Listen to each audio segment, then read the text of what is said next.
Assalamualaikum warahmatullahi wabarakatuh. Alhamdulillah, lisan kita memuji Allah subhanahu wa ta'ala atas segala nikmat yang dilimpahkan kepada kita. Dan tentunya kita sangat yakin sebagai seorang muslim, kalimat Alhamdulillah adalah kalimat bersyukur dan berterima kasih kepada Allah yang dengannya segala kebutuhan kita untuk roda kehidupan di muka bumi ini dan puncaknya nanti mendapatkan balasan maksimal di surga akan kita dapatkan. Oleh karena itu selalu basahi lidah dan bibir kita dengan kalimat Alhamdulillah. Kita panjatkan salam hormat kita kepada utusan Allah Nabi besar Muhammad sallallahu alaihi wa ala alihi wa sahbihi wasallam. Allah telah perintahkan kita untuk mengucapkan salam hormat tersebut. Potongan pertama hadis Nabi alaihi salatu wassalam, barang siapa yang menyedekahkan seharga kurma dari hasil pekerjaan yang baik, karena Allah subhanahu wa ta'ala tidak menerima kecuali yang baik-baik saja.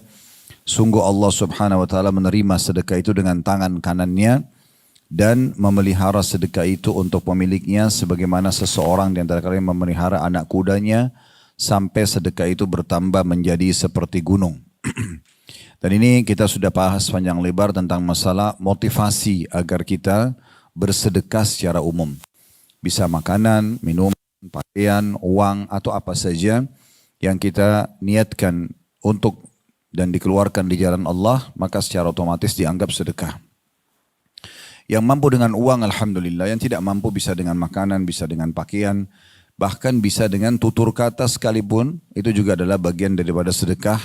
Sebagaimana sabda Nabi SAW, amar bil ma'ruf atau menyeru pada kebaikan adalah sedekah dan melarang dari kemungkaran juga sedekah. Kita akan masuk sekarang bagian kedua dari infak dan sedekah ini, yaitu tentang nafkah buat keluarga. Sebagaimana sudah saya bilang, di dalam bab ini kita akan bagi menjadi 4 atau 5 kali pertemuan dengan rincian masing-masing daripada bentuk sedekah yang akan dikeluarkan.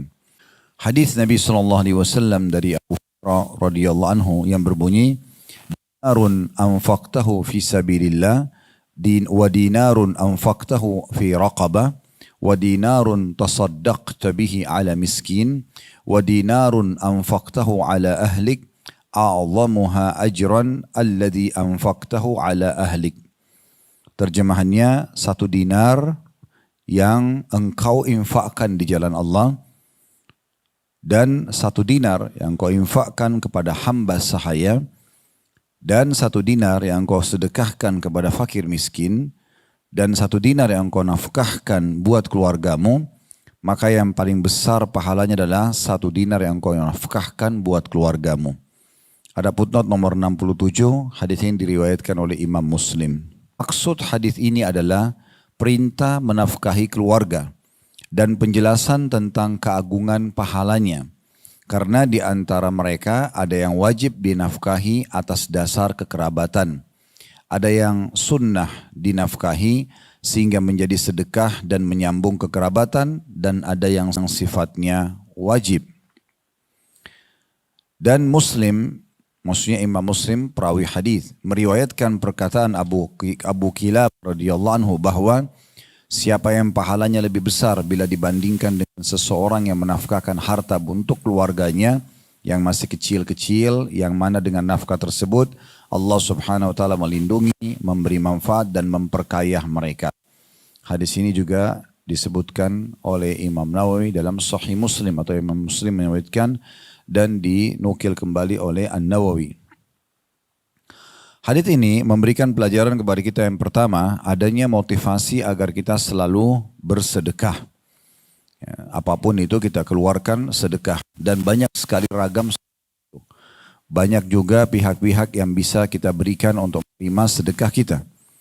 Di sini dirincikan pelajaran pertama tentang masalah dinar itu ada motivasi untuk mengerjakan sedekah itu sendiri. Dan di pertemuan yang lalu sudah kita jelaskan bahwa tidak akan pernah mengurangi harta seseorang. Prinsip dasar seorang muslim sangat beda dengan kapitalis.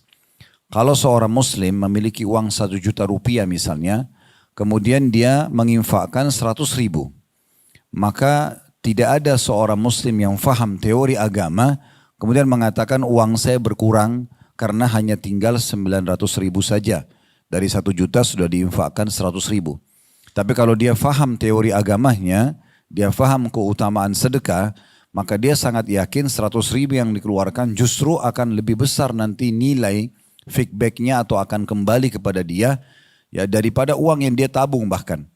100.000 itu bisa minimal menjadi 10 kali lipat, bahkan kelipatan-kelipatan yang banyak dia akan dapat dalam bentuk balasan pahala yang akan dia terima nanti pada hari kiamat, juga dalam bentuk rezeki yang akan didapatkan di muka bumi ini. Mungkin dalam bentuk uang yang sama, atau mungkin diberikan kesehatan, diberikan kekuatan, diberikan keturunan, diberikan keselamatan. Banyak sekali bahasan rezeki yang luas yang akan didapatkan hanya dengan 100.000 rupiah tadi. Oleh karena itu, tidak akan pernah kita temui seorang muslim akan mengatakan, oh uang saya berkurang dengan sedekah. Sesuai dengan sabda Nabi SAW, ma naqasa malu min sadaqah. Tidak akan berkurang harta seorang hamba karena bersedekah.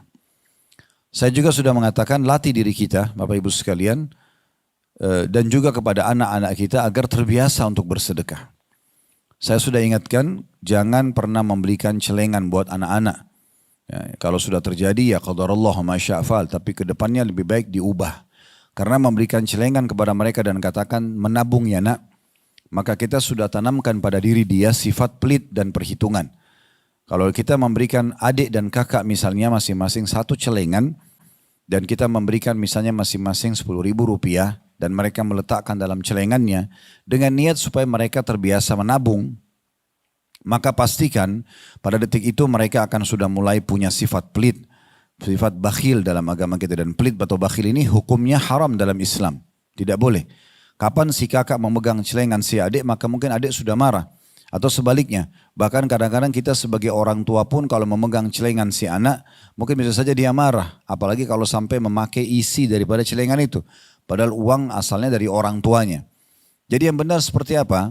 Yang benar adalah kita kalau memberikan nafkah buat anak-anak, misalnya kita memberikan uang jajan sekolah misalnya, atau uang yang dia pegang pada saat kita sedang jalan ke sebuah mall, pasar, ya, atau kita lagi rekreasi agar mereka memang memakai untuk kebutuhannya, maka kita titipkan pesan, nah jangan lupa selalu berbagi.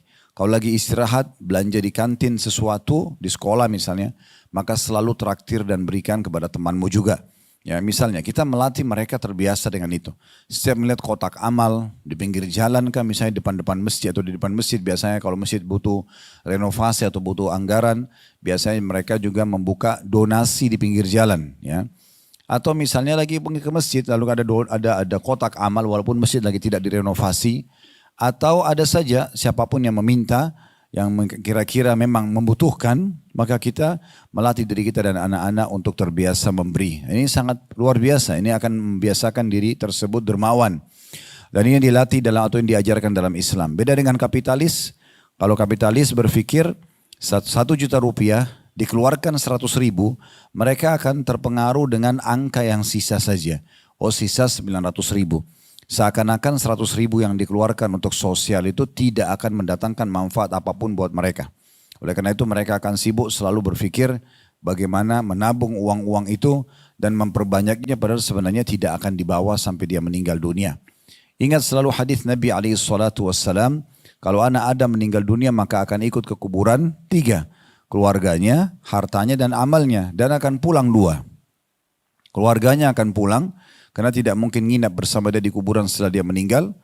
Begitu juga dengan hartanya, mobil semewah apapun paling jauh diparkir di pagar kuburan, kemudian akan dibawa pulang jadi warisan, dan tinggal bersama dia justru amalnya. Nah itu tadi misalnya contoh yang dia sedekahkan 100.000, justru itu yang akan tinggal bersama dia. Yang 900.000 justru akan dibagi menjadi warisan. Dia tidak mendapatkan maksimal pahala seperti kalau dia menginfakkan di masa hidupnya. Nah salah satu substansial dalam masalah sedekah ini adalah bersedekah kepada keluarga. Faedah pertama dari hadis adalah anjuran untuk bersedekah dan sudah kita berikan tadi sedikit gambarannya. Kemudian faedah kedua, besarnya perintah ya, atau penekanan agar seseorang berinfak di jalan Allah atau yang lagi menghadapi peperangan. Kayak sekarang alhamdulillah di Palestina, di Gaza, ya, pemerintah kita juga masyarakat Indonesia umumnya terutama kaum muslimin mendukung ya untuk kemerdekaan teman-teman kita di sana, dan bagaimana dibuka donasi. Bahkan Basnas pun ikut terlibat. Ya, pemerintah langsung membuka penerimaan donasi tersebut. Begitu juga dengan lembaga-lembaga sosial. Ini sangat bagus. Dan ini yang disebutkan bagian pertama dari hadis tentang anjuran untuk bersedekah di jalan Allah Subhanahu wa taala. Ya, tepatnya kalau lagi berperang misalnya ya. Juga masuk dalamnya adalah semua yang digunakan untuk di jalan Allah seperti misalnya berinfak untuk para penuntut ilmu, santri, guru ngaji, guru agama ya. Beasiswa yang kita berikan kepada orang-orang yang untuk melanjutkan studinya. Ini juga di jalan Allah Subhanahu wa taala. Kemudian faedah ketiga dari hadis adalah adanya anjuran juga untuk membiayai para hamba sahaya, baik kebutuhan mereka ataupun pembebasan mereka dari keterbudakan. Nah di masa kita sekarang sudah tidak ada ini tentunya, tapi di masa dulu ini terakhir penghapusan pembudakan ini di Perang Dunia Kedua. Sebelumnya itu masih ada masa perbudakan. Ya, bahkan di masa-masa era berkembang pesatnya dunia ini, di Amerika saja itu di awal-awal ya mereka berkembang pesat sebelum Perang Dunia Kedua, itu masih banyak perbudakan. Dan budak ini berarti mereka diperjualbelikan dari kalangan manusia juga. Dan alhamdulillah sudah dihapus dan termasuk negara-negara Islam lah yang pertama mendukung penghapusan tersebut. Sehingga tidak ada lagi. Nah kalau itu ada, hamba sahaya biasanya dari tawanan perang, biasanya juga dari orang-orang kalau masa dulu ya, orang kalau jalan tidak merasakan keamanan kayak kita sekarang. Alhamdulillah kita sangat aman sekarang. Kita mau ke seluruh muka bumi ini, menggunakan pesawat misalnya, pesawat terbang, menggunakan apalah ya kapal, mungkin transportasi darat misalnya kalaupun terjangkau dari kota ke kota, dari negara ke negara, maka semuanya dengan aman. Ya, setiap wilayah punya security tersendiri, keamanan, kenyamanan, transportasi. Kalau masa dulu orang menunggangi kuda dan unta, dan di setiap potongan jalan bisa setiap saat mereka diserang oleh perampok, kemudian dirampas hartanya dan mereka sendiri dibawa ke pasar budak dan dijual. Ya, kalau pernah dengar kasusnya Bilal radhiyallahu, sahabat Nabi itu orang bebas dari Ethiopia, tapi dia sama ayah dan ibunya ingin meninggalkan wilayahnya dan ingin mencari pendapatan lebih baik, di tengah jalan dirampok, kemudian mereka dijual di pasar budak sampai akhirnya ya sampailah di pasar perbudakan Mekah dan dibeli oleh Umayyah bin Khalaf dan akhirnya dibebaskan oleh Abu Bakar radhiyallahu anhum. Kemudian juga bisa selain memenuhi kebutuhan mereka juga membebaskan mereka. Dalam Al-Quran banyak sekali firman Allah SWT, fakku raqabah, tahrir raqabah, bebasin budak, ya, seperti itu. Kemudian pelajaran keempat dari hadis adalah dinar yang dikeluarkan untuk orang miskin. Adanya motivasi untuk selalu memenuhi kebutuhan orang miskin. Kalau orang miskin saja disuruh berikan, apalagi orang fakir. Orang yang bertanya, memang apa bedanya Ustaz? Beda. Orang fakir itu yang tidak tahu mau makan apa hari ini apalagi besok. Benar-benar gak punya apa-apa. Kalau orang miskin itu punya pendapatan tapi tidak cukup. Nah, jadi beda. Orang miskin itu levelnya masih lebih tinggi dari orang fakir. Tapi di sini disebutkan berinfak kepada orang miskin. Berarti orang fakir lebih pantas untuk dibantu. Ya, ini berarti juga ada motivasi untuk membantu mereka dan ini tidak mengenal waktu setiap saat. Di pagi hari, ini kita sudah singgung pertemuan yang lalu ya. Kalau di pagi hari Bapak Ibu sekalian lewat di satu tempat dan ternyata ada kotak amal di masjid. Kita sudah berinfak nih pada saat pergi keluar rumah atau pergi kantor misalnya. Kemudian kita pulang sore hari, kita menemukan masih sama, masih ada kotak amal. Jangan pernah mengikuti bisikan syaitan yang mengatakan, kan tadi pagi sudah infak di situ. Udah nggak usah lagi. Itu tadi pagi sudah dicatat oleh malaikat dan sudah ada pahalanya. Maka infak lagi sekarang. Sampai memang kita sudah tidak mampu atau memang kotak amal itu sudah tidak ditaruh lagi karena sudah selesai proyeknya.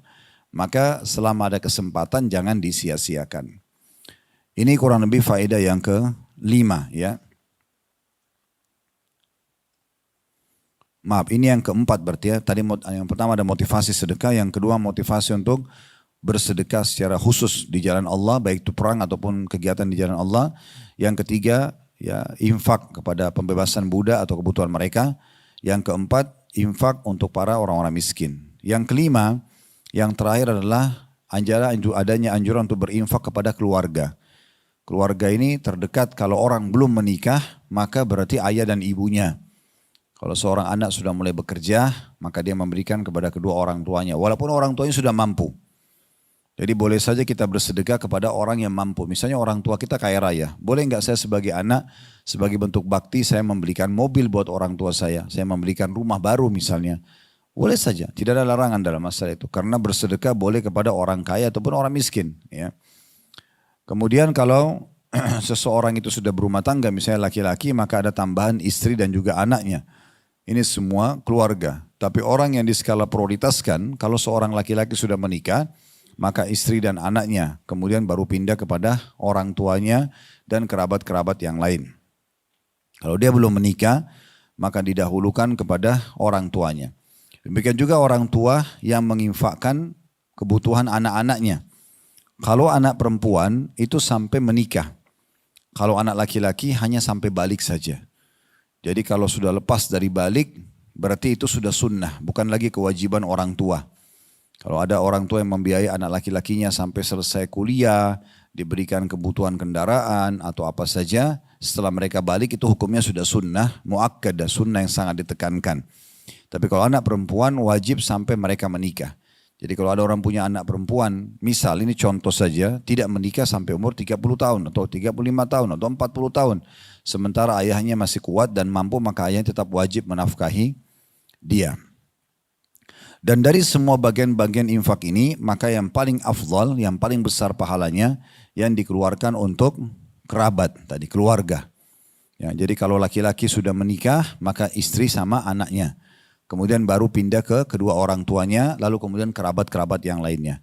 Kalau dia belum menikah dan dia punya kemampuan, dia bisa mendahulukan orang tuanya, lalu kemudian siapa saja kerabat yang dia boleh berikan. Ya, begitu juga dengan perempuan. Mereka boleh memberikan dari harta mereka sendiri kepada siapa saja, terutama yang punya hubungan kekerabatan. Mulai dari orang tua, lalu kemudian kepada saudara, saudari, dan seterusnya. Begitu juga dengan orang tua, kalau anak-anaknya masih belum punya kemampuan, kalau anak perempuan itu dinafkahi sampai dia menikah, anak laki-laki sampai balik tadi. Nah ini kurang lebih gambaran umumnya tentang masalah infak kepada keluarga, atau tepatnya infak yang disebutkan dalam hadis ya oleh penulis di sini. Baik, kita akan masuk ke rincian tentang masalah nafkah ini. Ini sekarang adalah syarah atau penjelasan tambahan ya. Mungkin yang perlu diperhatikan bahwasanya mencari harta itu dalam Islam dianjurkan ya. Mencari harta dalam Islam dianjurkan.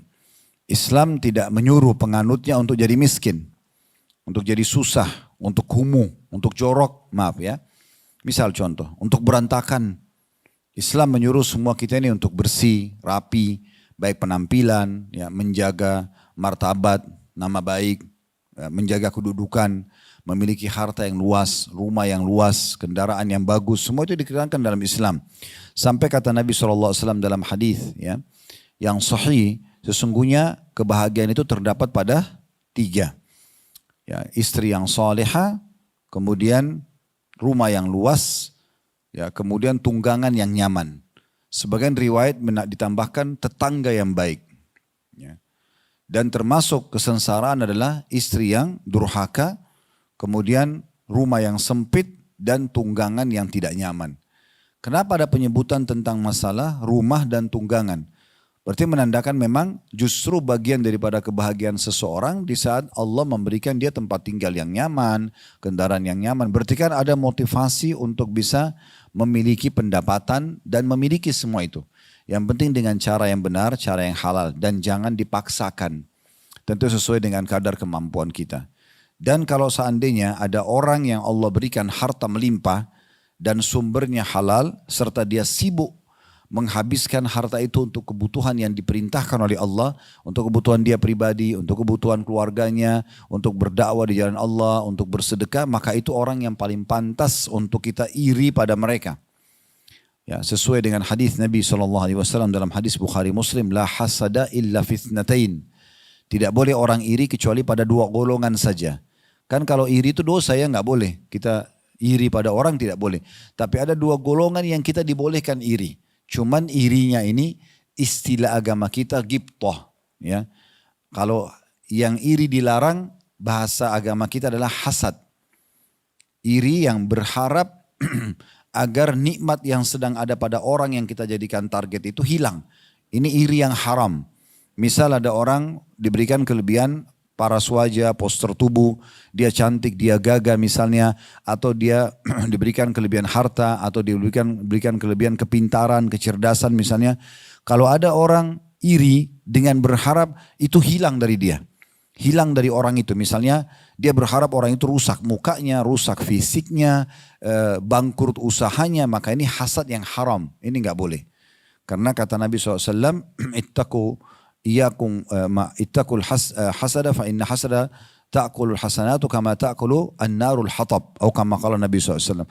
Hati-hati kalian dari iri itu, karena iri itu akan menghabiskan pahala sebagaimana api menghabiskan kayu bakar.